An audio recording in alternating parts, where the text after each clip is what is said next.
Fala rapaziada, tudo bem com vocês? Fly Geral TV na área, Felipe Luiz faz ligação para Jorginho tentando levar o jogador para o Mônaco, e não é só o Jorginho não, já eu passo os outros nomes para vocês em relação a também mercado da bola. Contratamos um centroavante para o nosso Sub-20, sobre o nosso Sub-17, vencemos o Palmeiras lá na casa deles.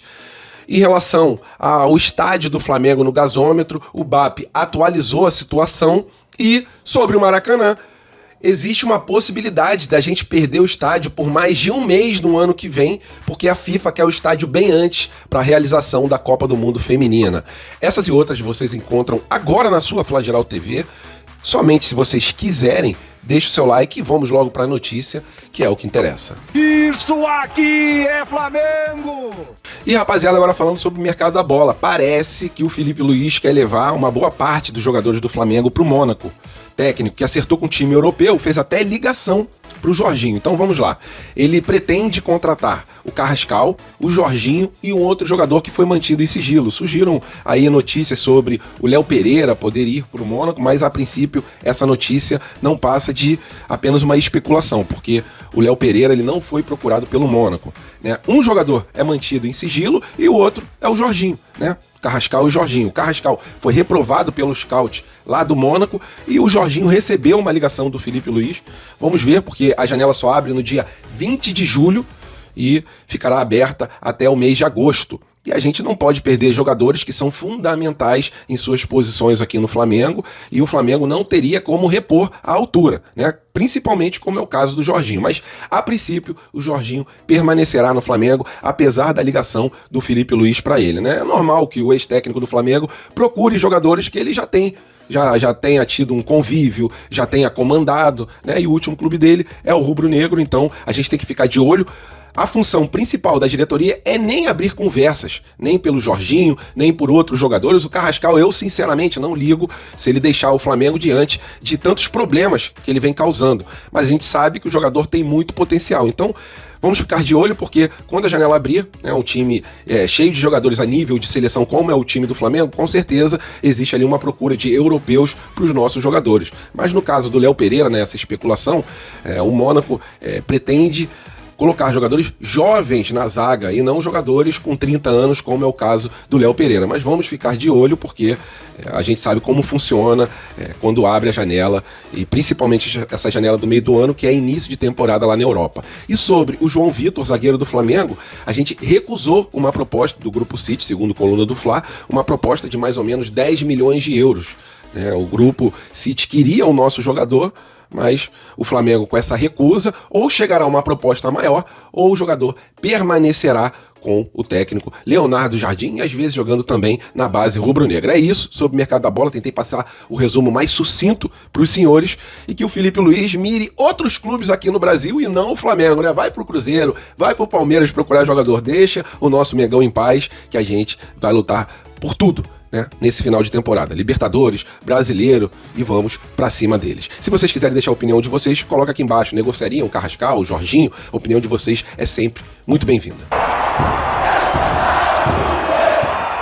E agora, rapaziada, a gente vai falar sobre a base, né? Tanto o Sub-17 quanto o Sub-20. Em relação ao Sub-20, contratamos um jogador chamado Andrew, lá do Bahia. Ele tem 18 anos, é centroavante e chega para disputar a posição com o Josmar, né? A história desse jogador é a seguinte: ele tem uma multa, na verdade, uma multa de 100 milhões de euros para uma venda para o exterior. Mas o jogador, quando saiu do Sub-17 e foi para o Sub-20, não conseguiu ter tantos espaços. Diante disso, o jogador procurou novos ares e veio parar aqui no Rubro Negro. Tomara que tudo dê certo, né? Porque a gente precisa de um outro centroavante. Temos o Camargo, temos o Josmar e agora teremos o Andrew, né? O jogador de 18 anos tem uma idade mais avançada, e os moldes ali da negociação foram os seguintes: 40% fica com o Bahia e 60% vem para o time rubro-negro, para numa futura negociação o Bahia conseguir lucrar alguma coisa. Eu só fico em dúvida em relação ao seguinte: o jogador não teve espaço no Sub-20 do Bahia.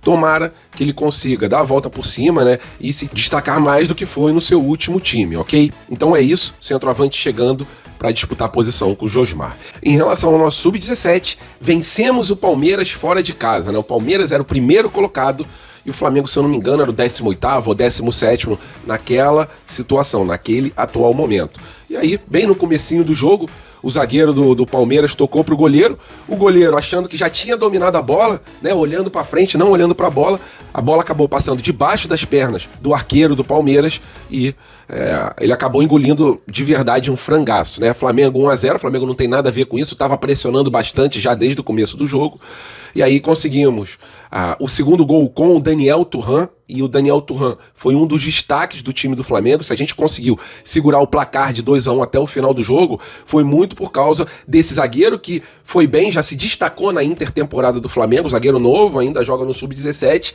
mas já tem uma carcaça de zagueiro profissional, meu parceiro. Ele lembra muito o Júnior Baiano pela sua parte física, né? E também pelas suas jogadas dentro de campo. Não que ele seja desleal, mas ele vai com muita vontade, com muita raça em qualquer disputa. E isso é fundamental para conquistar o coração da nação rubro-negra. Isso aí a gente sabe que jogador raçudo, geralmente a torcida abraça. E é o caso do Daniel Thuram. Então, de olho nesse zagueiro que já joga também no Sub-20, mas desceu para jogar essa partida importante. Então, fizemos o segundo gol com ele, de cabeça, né? Cabeceou muito bem, como o manual manda, queixo no peito e bola no fundo das redes. E aí, no final do jogo, a gente acabou dando mole, tomamos um gol, mas no placar final, 2-1 pro Flamengo. O Flamengo subindo na tabela de classificação, né? Antes desses dois últimos jogos, contra o Vitória e contra o Palmeiras, que a gente venceu, a gente tinha apenas 3 empates e 3 derrotas. E com isso agora o Flamengo está com 9 pontos e na 15ª colocação na tabela de classificação. Então é isso, Flamengo melhorando no Sub-17. Eu sei que tem muitas reclamações, né? Um outro destaque do jogo foi o goleiro Gabriel Werneck, que mandou muito bem. O Palmeiras, a gente sabe, tem uma das melhores bases, ou até a melhor base do Brasil, tanto Sub-17 quanto Sub-20, e a gente está precisando melhorar no Sub-17 e Sub-20, mas o caminho da melhora passa também por vitórias e por destaques de alguns jogadores, né? A gente sabe que, em relação à base, não é o time inteiro que sobe, e sim algumas peças. Então, podemos destacar algumas peças do Sub-17, Sub-20, e eles integrando o time profissional, se misturando com jogadores experientes, geralmente da liga. Então, é isso sobre a nossa base.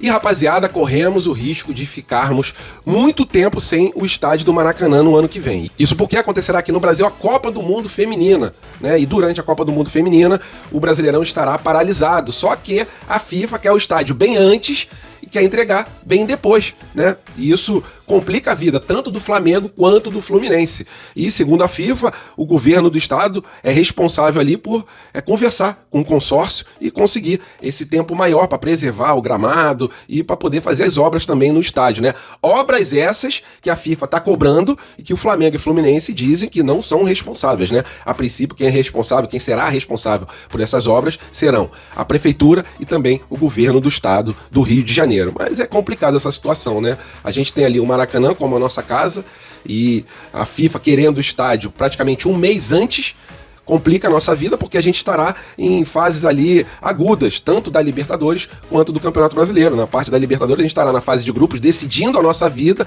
e a gente ficar sem a nossa casa é muito complicado, porque quem paga todas as contas é o Flamengo e talvez o Fluminense, né? A gente sabe que para receber do Fluminense a gente demora um pouquinho mais, mas é aquela velha história, né? O Fluminense deve, não nega e paga quando puder. Então é isso sobre o estádio do Maracanã, apenas uma curtinha, e pra gente também acender esse alerta, né? E que o Flamengo lute com todas as forças para perder o mínimo de tempo possível o estádio Mário Filho.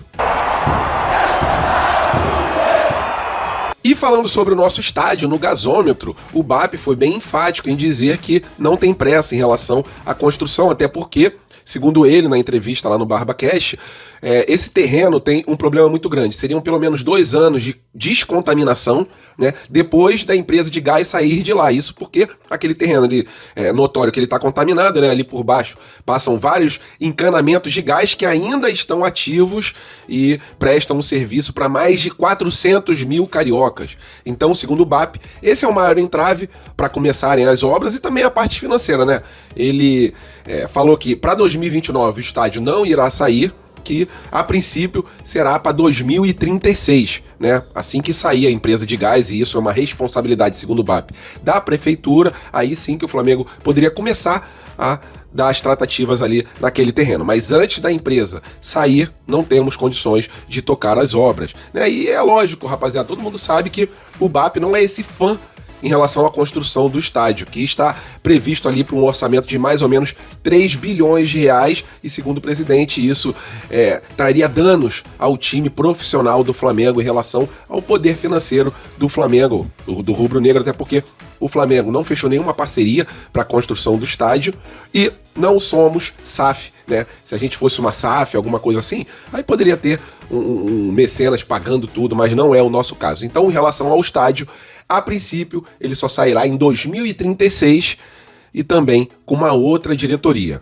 Vamos aguardar, né? Porque é o sonho de todo rubro-negro, mas por enquanto o foco total do BAP é no Maracanã. Valeu, nação rubro-negra, estamos juntos, fiquem com Deus, até a próxima e fui!